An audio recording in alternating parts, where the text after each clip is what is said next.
Everyone, welcome back to my channel cloudy. আশা করছি তোমরা সবাই অনেক অনেক ভালো আছো। আমিও ভালো আছি। তোমাদের সবাইকে আমার চ্যানেলে নতুন একটি ভিডিওতে অনেক ওয়েলকাম।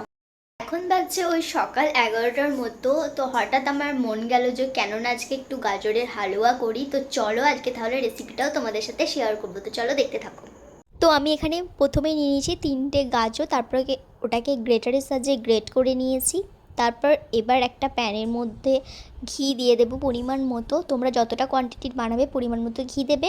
আমি ঘি দিয়ে ঘিটাকে একটু মেল্ট হওয়ার জন্য সময় দিয়েছি। তারপর এর মধ্যে দিয়ে দেবো এখন গাজরটা দিয়ে আমি প্রায় 10 মিনিটের মতো এটাকে ওলট পালট করে ভালো করে ভাজবো।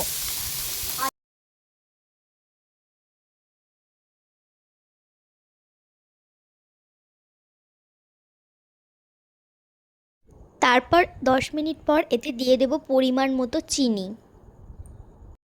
তারপরেও আমি ভালো করে এটাকে মিশিয়ে নেব। চিনির যে শিরাটা হবে সেটাতেও কিন্তু গাজরটা অনেকটা সিদ্ধ হবে। তো ভালো করে মিক্স করে নিয়ে এটা আমি ঢাকা দিয়ে এখন 5 মিনিটের মতো রেখে দেব।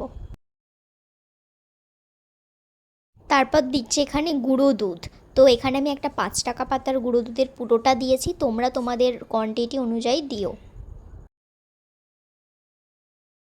তারপর এটাকে ভালো করে মিশিয়ে নিতে হবে। তারপর আমি এখানে র মিল্ক অ্যাড করেছিলাম। এই গাজরটা সিদ্ধ হতে যতটা র মিল্ক লাগবে ততটাই তোমরা দিও। আমি ক্যামেরা অন করতে ভুলে গেছিলাম, তাই তোমাদের সাথে শেয়ার করতে পারিনি। ঠিক নামানোর আগের মুহূর্তে আমি এখানে দিয়ে দিচ্ছি কিছু ড্রাই ফ্রুটস। এখানে আমি ড্রাই ফ্রুটস দিয়েছি কাজু আর কিচমিচ, আর কিছু দিইনি। তারপরে এই যে তৈরি হয়ে গেছে আমাদের ইয়াম্মি গাজরের হালুয়া।